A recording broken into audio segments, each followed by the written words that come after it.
necesitaron oxígeno. Porque a la fase pulmonar también, dentro de lo que cabe, se puede llegar temprano. O usted avisorar un panorama.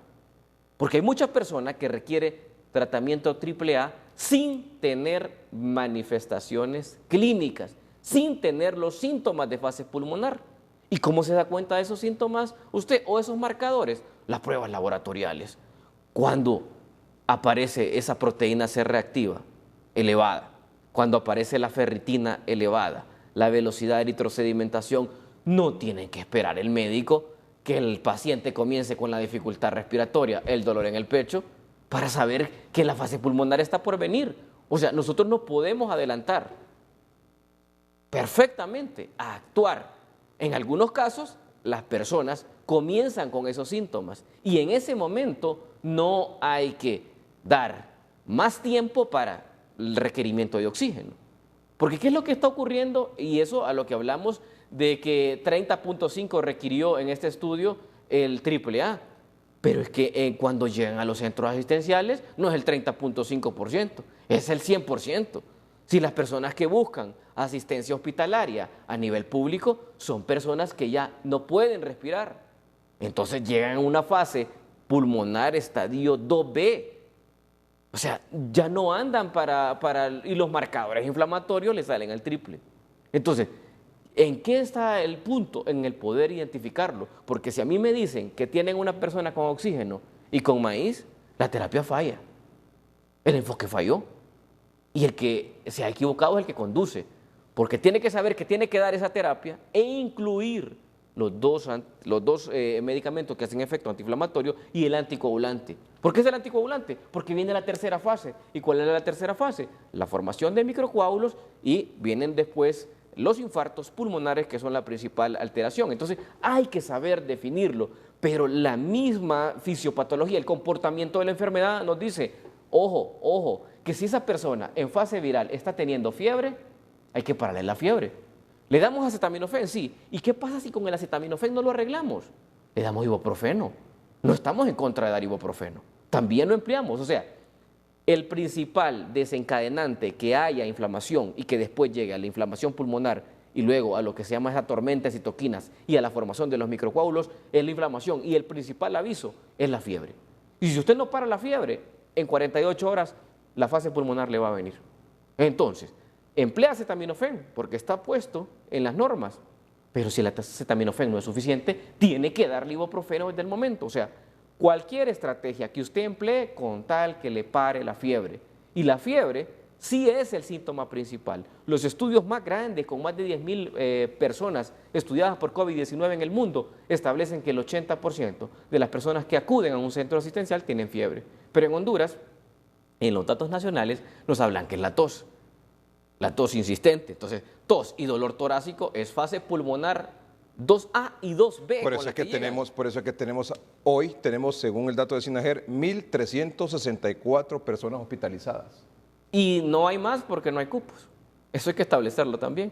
Y no hay más porque hay varias personas que en este momento están en los triajes, en el área de estabilización. Tanto en San Pedro Sula como acá en Tegucigalpa. Por eso fíjese que, bueno, entonces, antes de los triajes, el tema es que maíz es cuando un pequeño ardor en la garganta. Sí, correcto. Un dolor de cabeza, sentido del gusto, del olfato, ahí el maíz. Ahí tiene que ir, porque si no se va a necesitar el mismo maíz, pero reforzado con o fortificado. Porque ya lo de, porque usted lo dice, no, es un dengue, no, es un dolor de cabeza común, etcétera, etcétera. Hoy, y yo quiero insistir en esto, hoy todo ese tipo de síntomas no los confunda y trátelo como maíz. Punto. Desde el primer síntoma, trátelo como maíz, abórdelo con maíz, es decir, abórdelo como COVID. Entonces, el tratamiento maíz. O el tratamiento que usted considere, pero hay que abordarlo en fase temprana. Si se complica un poco ya, como decía usted, en la fase pulmonar, es el maíz AAA. Es lo recomendado. Es que en eso usted tiene que saber cuál es el escenario, en qué condición se está enfrentando. Sí. O sea, a veces nos va a tocar jugar como local y otras veces nos va a tocar jugar como visita. Hay una prueba PCR que le salga negativa y usted tiene los síntomas de tos, y una PCR le puede salir negativa. Sí, le puede salir perfectamente. Y entonces le llega el paciente a usted con tos, mire, pero la prueba PCR está negativa, ¿qué le dice usted? Le damos tratamiento, maíz. Y en la mayoría de los casos... Le hace una tomografía, le revisa los Sí, pulmones. correcto. Hay otros mecanismos, pero en la primera decisión que debe tomar el médico es la decisión clínica.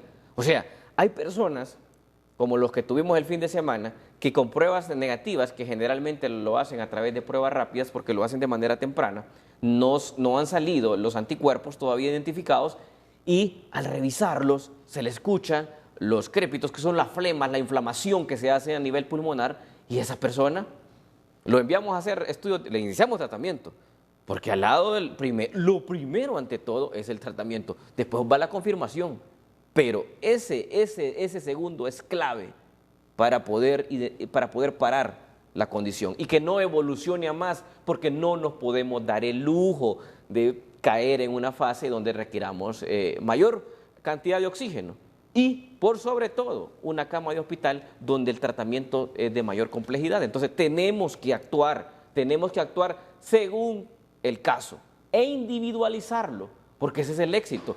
¿Por qué las personas en un estudio solo el 16% requieren oxígeno? ¿Y por qué cuando se necesita y entran en fase pulmonar todos necesitan oxígeno? Porque llegan tarde. Porque llegan tarde. Porque no levantan la mano. No levantan la mano. Levante la mano cuando usted tenga el primer síntoma. Tome maíz. Y hay que ser acucioso. Busque el médico. No espere hasta tener la fase pulmonar. Hay que ser acucioso, hay que adelantarse. Ya los estudios en Italia, los estudios en Francia, los estudios en Estados Unidos nos enseñaron desde el mes de abril que tenemos exámenes y pruebas que están en Honduras donde puede identificar usted que esa persona puede pronosticar que ya va para la fase pulmonar. ¿Cuánta gente no lo ha llamado a usted, doctor, y a todos los doctores que ven este tipo de casos, pacientes así? Mire, que mi familiar, que mi amigo, que mi esposa, que mi esposo no puede respirar ya. Hasta ese momento llaman, doctor. ¿Sí? ¿Qué es lo que hace usted? Pues correr a ver dónde le encuentra un cupo a un hospital. Entonces después, por eso que mire que ando de hospital, que en triaje, que en hospital, en privado, en público no hay cupo. Pero ¿de quién es la responsabilidad, doctor? La responsabilidad es individual, es de las personas que Porque deben ¿cómo de es saber? posible que cuánto tiempo puede pasar, doctor, entre un primer síntoma, un primer aviso y tener la fase pulmonar? Puede pasar un periodo mínimo de 48 horas y le voy a explicar qué condiciones. Hemos tenido 3 casos en este fin de semana. Pensé que era más tiempo, doctor. ¿Qué casos? Adultos mayores y personas con comorbilidades. Hemos tenido en este fin de semana 3 casos donde no habían tenido absolutamente ningún síntoma. Pasaron 2 días y iniciando el tercer día en fase pulmonar. Pero espere un momentito, ¿no tuvieron ningún síntoma? No habían tenido ningún síntoma Sí. Antes de esos 2 días. Antes de la fase pulmonar. Antes de los 2 días. De los 2 días. De los 2 días. ¿Y en los 2 días qué pasó? Tuvieron fiebre. Ahí Tuvieron está. fiebre. Pero hubo un aviso. Sí, correcto. Hay Hubo un avisos. aviso. Hay personas que no tienen comorbilidades y les da chance. 4 o 5 días. Pero si usted es un adulto mayor, si tiene mayor de 60 años, si tiene hipertensión, si tiene diabetes, créame que la fase pulmonar puede ser que debute con ella. ¿Cuántas personas hay que se diagnostican por una tomografía? Pero de un solo la fase pulmonar, no. 2 días, dice usted, 2 siempre días. hay 2 fiebre. días. Fiebre y comenzó con tos en las últimas 24 horas. En Fiebre ese y tos. momento ya, por ejemplo, un adulto mayor con esas condiciones que usted dice y que en 48 horas se le puede ir rápido a la fase pulmonar, ¿qué tratamiento se le da ahí? No. ¿El triple A? De inicio se le da maíz, pero al momento que le damos maíz, que es lo que hacemos en nuestra actuar profesional, es que en ese mismo día esa persona tiene que tener no solamente el examen para diagnosticar COVID, y ese probablemente se lo programen en 4 o 5 días. No, es que ese es el problema. Lo más importante ahí es hacerle un hemograma, porque el hemograma le da el pronóstico, en la presencia de los linfocitos, esos marcadores inflamatorios, infecciosos, bajos, mal pronóstico. Y es un pronóstico que le está diciendo, cuidado que viene el peligro. Pero hacerle la proteína C reactiva, hacerle la velocidad de eritrosedimentación y hacerle la ferritina ese mismo día, en 2 horas se da cuenta uno qué es lo que va a venir. O sea, desde el momento de que se ve clásico el virus, la presentación del virus, uno va y le hace los otros exámenes. ¿Por qué? Porque uno tiene que adelantarse. Y entonces si se adelanta en ese momento y ya comenzó la fase inflamatoria, usted creyendo que todo era parte de la presentación del virus, de la fase viral, entonces la persona se complica. O sea, usted puede adelantarse. Todos los médicos podemos adelantárnosles al COVID-19. Si esa persona está con síntomas clásicos, hágale las pruebas inflamatorias, porque si esa persona comenzó ya a tener indicios de fase inflamatoria, esa persona se le va a complicar, le va a salir de la parte viral, porque la viral se le va a resolver disminuyendo la carga, pero la inflamación va a seguir en ese proceso, y ese proceso es el que está matando a la gente en el mundo. La gente no está muriendo propiamente del virus, muere de las secuelas, de sus consecuencias, del paso que va teniendo, porque después de 7 días es igual que el dengue. Después de 7 días el dengue no mata a nadie, tiene su fase y ahí termina. Pero este COVID-19 termina la fase igual a los 7 días como el dengue, pero siguen otras fases que pueden evolucionar. Usted tiene que cortar esa cadena. Por ejemplo, aquí mire, doctor, hallazgos laboratoriales durante la primera evaluación pacientes. ¿Lo tenemos ahí, por favor, aquí en pantalla? Un hemograma. Ahí, muy bien. Hallazgos laboratoriales. En todas las ciudades. Sí. La linfopenia es linfocitos, esos marcadores de glóbulos blancos que se llaman linfocitos están bajos y en el 56% de las personas lo tenían. Sabe que internacionalmente ese dato es del 70%, muy cercano en el estudio, o sea, una muestra de 200 para estudios que se han tenido hasta con 10,000 pacientes, pero el comportamiento del virus es similar en todos los estudios. Tengo 2 preguntas para usted. ¿Una persona que sale de COVID se puede volver a infectar? No. Al menos la inmunidad puede estar establecida en este momento a 6 meses y puede llegar hasta 1 año o más. ¿El virus está en el aire? Sí, está en el aire y puede permanecer a través de esas micropartículas hasta por 30 minutos. Y si es un lugar cerrado y ventilado, mucho más riesgo hay para que el virus pueda penetrar. Y si andamos con mascarilla, puede entrar por nuestras conjuntivas, o sea que puede entrar por los ojos y luego descender. Pero espera un momentito. Usted dice que el que sale de COVID no se vuelve a infectar. De COVID no, por lo menos, al menos en 6 meses.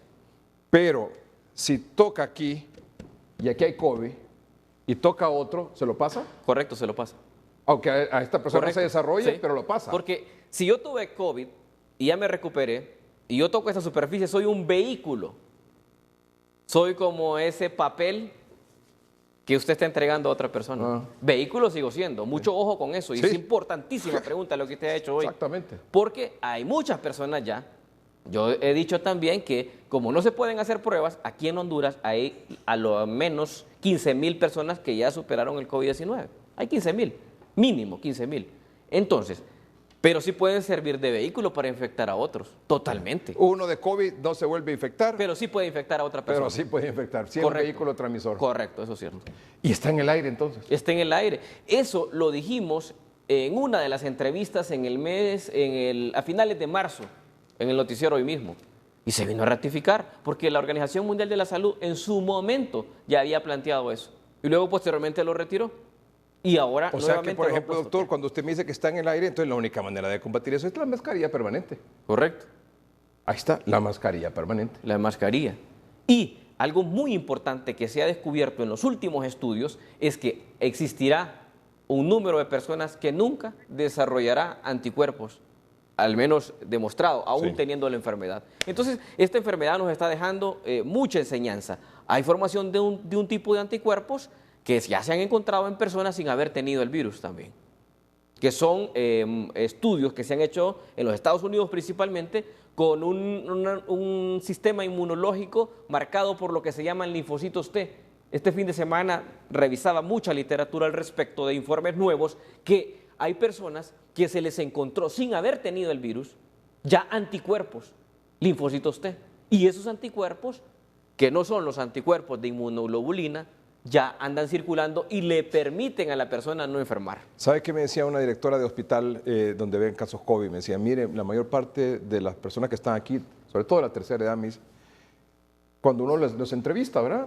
Y en algún momento de su recuperación, dice, pero si nosotros pasamos encerrados, pero si no salimos, si mis hijos son los que nos van al supermercado, mis hijos son los que van a la farmacia o la persona que trabaja con nosotros nos hace los mandados, va al banco, va a la farmacia, hace los pagos, va a hacer lo que hay que hacer. Eso ocurre frecuentemente. Lo que me decía, Sí. que después de platicar con los pacientes, entonces el hecho de estar encerrado, el hecho del confinamiento, el hecho de no salir, sobre todo las personas de la tercera edad, no les garantiza que no van a llevar el virus a la casa. Correcto. La Doctor, si aquí exposición está, siempre mire está. doctor, si aquí está, mire doctor. Llega con una bolsa del supermercado, con una bolsa de la farmacia, con un documento de una fotocopia de un depósito, un retiro, el dinero, un cheque. Ahí va el virus, doctor. Ahí va el virus. Usted puede estar encerrado en su casa y el virus le entra a la casa. Eso le ha ocurrido a la mayoría de las personas de tercera edad. Me decía la directora del hospital, la mayoría me dijeron que pasaban, entonces les pregunté, ¿y cómo fue? Bueno, me dice, en algunos casos descubrimos que fue bajo este material, producto, Sí. etcétera.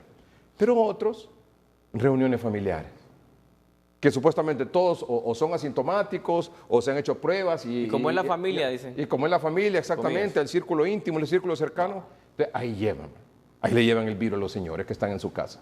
O sea, el hecho de estar encerrado, de estar confinados, no le garantiza que usted no se va a contagiar. Así es. Y que son esos adultos mayores, que son esas personas con comorbilidades, los que sí desarrollan esa fase pulmonar. Ama a y sus se ven padres, peor. ama a sus abuelos, no los visite, punto. Así es. Y debe tener una persona ahí que esté a cargo de estar desinfectando todas las cosas que lleguen y que no las toquen ellos. Así es sencillo, doctor. Y esperar horas, porque el virus también muere en las superficies, muere. Entonces, términos de 24 horas para tener la manipulación es oportuna y adecuada. Vamos a un corte comercial y regresamos para cerrar con un par de gráficas